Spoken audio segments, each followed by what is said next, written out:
Hello everyone, welcome to my channel. कैसे हैं आप लोग? आई होप आप लोग अच्छे होंगे और आपकी तैयारी भी खूब जोरों शोरों से चल रही होगी। ये जो ब्लॉग है जितिया के पारण का है, यानी मंडे की मॉर्निंग का है। वैसे तो मैंने जितिया का व्रत नहीं रखा था, और क्यों नहीं रखा था ये मैंने पिछले वीडियो में बताया है। तो फिर भी मैं सुबह अच्छे से मतलब सारी क्लीनिंग वगैरह घर की साफ़ सफाई करने के बाद मैं रेडी हो गई थी। और आज मैंने ये ब्लैक कलर की साड़ी पहनी है, तो कैसी लग रही है मुझ पर कमेंट सेक्शन में ज़रूर बताइएगा। और मैं साड़ी पहन रही थी तो बाबू को भी कुछ ट्रेडिशनल पहनना था, इसलिए वो फ्रॉक पहनने की जिद करने लगी। मैंने उसे रेड वाली ये फ्रॉक पहना दी। और वो ना सारी चीज़ें फ्रॉक पहनने के बाद उसे सारा मेकअप वगैरह करना होता है, क्योंकि ना फिर मेकअप करना, पाउडर, क्रीम ये सब लगाना उसे बहुत ज़्यादा पसंद है। और जैसे जैसे मैं करूँगी वो देखिए सेम मुझे कॉपी कर रही हूँ ना, इससे बहुत ज़्यादा उसे इंटरेस्ट है। तो सारी चीज़ें कंप्लीट होने के बाद ऑलमोस्ट अभी 7 बज गए थे ये सारी साफ़ सफाई करते करते। तो अब मैं आ गई हूँ खाना बनाने, क्योंकि आज खाना बनाने में भी अच्छा खासा टाइम लगने वाला है, 2 से 3 घंटे, क्योंकि बहुत सारी चीज़ें बनानी है। तो सबसे पहले जो मैंने रात में भिगो कर रखा था उसे मैं कुकर में डाल दी हूँ, पहले ही साफ़ करके रखी गई थी। और साथ में आलू डाल दी हूँ, इसे उबलने के लिए रख देते हैं। और दूसरी साइड में ये लाल वाला साग बना लूँगी, क्योंकि सारी बहुत ज़्यादा खाना बनाना है, तो जल्दी जल्दी करने के साथ सब चीज़ें आसान हो जाएगी। और इधर मैं बाकी सब्जियों को कट करके रख लेती हूँ, क्योंकि एक साथ ना एक एक चीज़ों को कट करके रखते जाएंगे तो खाना बनाना बहुत ही ज़्यादा ईजी हो जाएगा। और ऑलमोस्ट 7 बज गया है और खाना बनाने में भी टाइम लग जाएगा, इससे इनके ऑफिस जाने का टाइम भी हो जाएगा। तो मैं सारी चीज़ों के लिए एक साथ ही प्याज, टमाटर, मसाले सारी चीज़ों को एक साथ ही रेडी करके रखिए। और ये सब कट करते करते मेरे जो साग थे वो ऑलमोस्ट बन गए थे, तो मैंने उसे निकाल लिया है बर्तन में। और इसके बाद मैं भुजिया फ्राई कर दूँगी। और उसके बाद फिर मुझे एक और सब्ज़ी बनानी है। और मुझे ना कमेंट सेक्शन में ज़रूर बताइएगा कि आपके यहाँ की जितिया किस तरह से मनाते हैं और क्या क्या बनाते हैं। कि हमारे यहाँ ना जितिया में बहुत तरह की सब्जियाँ बनती है, किन्हीं के यहाँ 7, 9, 8 मतलब बहुत तरह के।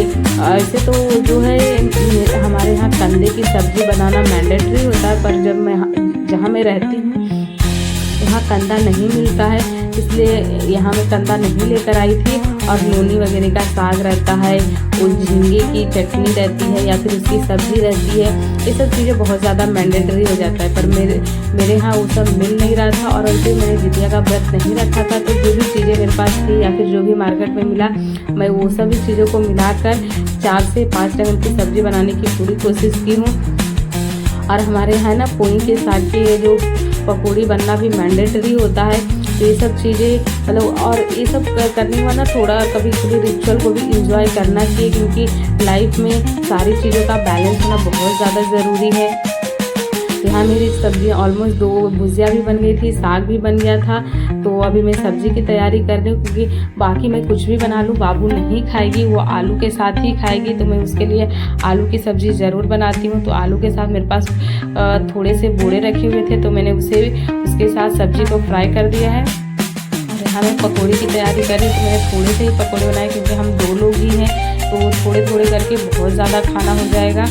तो मैंने थोड़ा सा ही पत्ता गोभी कट करके डाला, इसमें थोड़े से चावल के आटे, मसाले और 4 से 5 पोई के साग के पत्ते, मतलब उसमें टेस्ट आने के लिए और ज़रूरी होता है, इस वजह से भी मैंने ऐड कर दिया, नहीं तो अलग से बनाना पड़ता।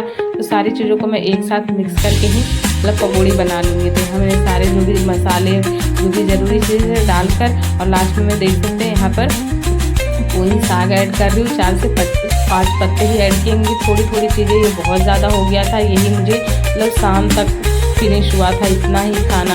तो थोड़ा थोड़ा करके चीज़ें बहुत ज़्यादा हो जाती है। और हमारे यहाँ तो ऐसा जितिया में जो भी जिनके आसपास जितिया नहीं होता है उन्हें ये खाना ज़रूर खिलाया जाता है प्रसाद के रूप में, क्योंकि जितिया का मेन प्रसाद हम लोग को यही सब खाने होते हैं, जिसमें कि खुशी के रखकर वो सब्जी, पकौड़ी, या फिर कंदे की सब्ज़ी, झिंगनी की सब्ज़ी, नोनी साग, लाल साग, मतलब जितना हो सके 8 से 9, 10 जिसको जितना मिल सके या फिर जो जितना बना सके उतनी चीज़ें वो जितिया के पारण में बनाते हैं। तो मेरी सारी चीज़ें बन गई थी।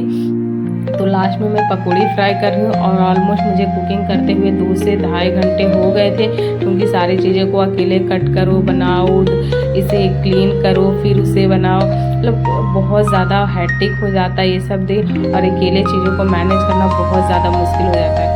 इसीलिए हमारे यहाँ जो कोई भी जितिया करते हैं, जिनके यहाँ भी जितिया करते हैं, तो 4 बजे 5 बजे सुबह उठकर ही जितिया का खाना बनाया जाता है, क्योंकि कहते हैं ना कि मॉर्निंग में जब सूर्य निकलने से पहले ही जितिया का खाना बन जाना चाहिए, ऐसा हमारे यहाँ मानते हैं। तो यहाँ मेरी पकौड़ी भी बनकर रेडी हो गई थी।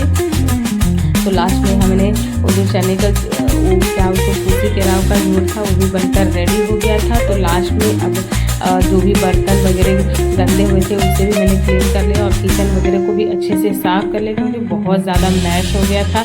एक एक चीज़ों को कट करो, बनाओ।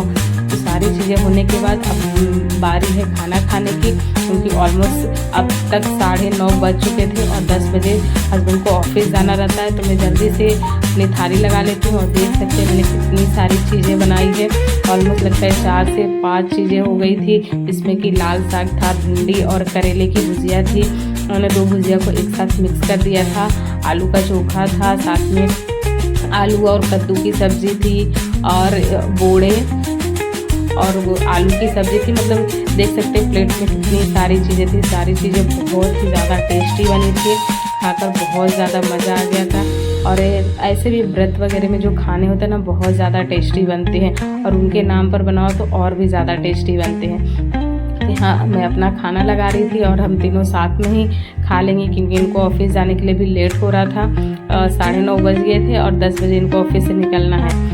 और सारी चीज़ें खाना वाना खाने के बाद मैं 1 घंटे के लिए आराम की और बाबू को भी थोड़ा सा सुला दी खाना वाना खिलाने के बाद। तब मैं अपनी पढ़ाई करने लगी थी और कंटिन्यू मैंने 2 से ढाई घंटे पढ़ाई की एक बार में, क्योंकि ना इससे ज़्यादा एक बार में पढ़ाई नहीं हो पाती, फिर माइंड डाइवर्ट होने लगता है। तो एक बार में मैं 2 से ढाई घंटे कंटिन्यू पढ़ाई कर लेती हूँ, जिसमें कि मैं 5 से 10 मिनट ब्रेक लेती हूँ। और सारी चीज़ों के साथ अपनी पढ़ाई को, अपनी लाइफ के लिए फोकस करना बहुत ज़्यादा ज़रूरी है। फेस्टिवल के बीच हमारी अपनी जो पर्सनल एंड प्रोफेशनल लाइफ है उसमें बैलेंस बनाना बहुत ज़्यादा ज़रूरी है। अगर हम कोई भी चीज़ें कर रहे हैं या फिर लाइफ में कुछ भी पाना चाहते हैं, वहाँ तक अपने लक्ष्य तक पहुँचना चाहते हैं, तो अपनी जो नॉर्मल लाइफ है उसके साथ साथ हमें अपनी जो पढ़ाई है या फिर जो भी चीज़ें हम अपनी लाइफ में करना चाहते हैं, जो भी हमारे गोल्स है, उसके ऊपर भी काम करना बहुत ज़्यादा ज़रूरी है। कंसिस्टेंसी अपने काम में बनाए रखना बहुत ज़्यादा ज़रूरी है।